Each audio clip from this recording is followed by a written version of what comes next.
Okay, so you've concluded the exercises for this week's material. What I wanted to draw your attention to specifically is that assessment 2 is coming up. Now, we do have a workshop, so I will be covering, as the other tutors will be covering, Robin in Launceston and Clayton in Burnie, what a reflective practice is in more detail. Now, I've included obviously the information in this week's content, but more information will be coming on that. And so if you have specific questions or you're feeling a bit uncertain about how to write it, you can get the support that you need in a workshop. Now, I want to strongly encourage you to,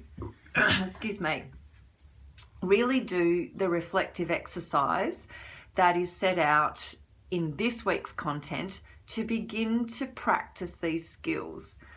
I don't believe that if you just do the assessment exercise that's laid out in the overview without the practice exercise that's in this week's content, that you will really be able to get the depth of skill development and the depth of reflection that you would need for a higher level response.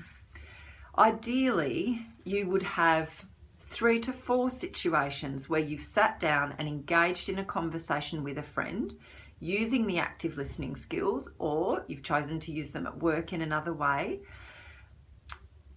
It's really a number of situations that you need to engage in to be able to get the level of skill development and the time reflecting to write a really good reflection.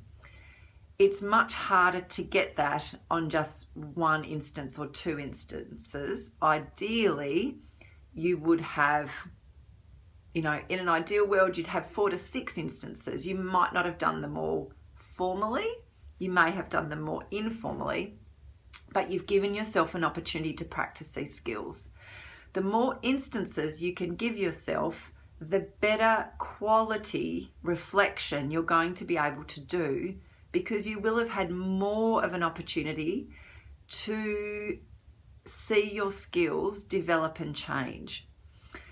Now, if you have any questions about that, please feel free to send me an email or get in touch with one of your tutors. But as I said, this will be covered in more detail in the workshop in week 4. Okay, thank you so much. Have a good week. Bye.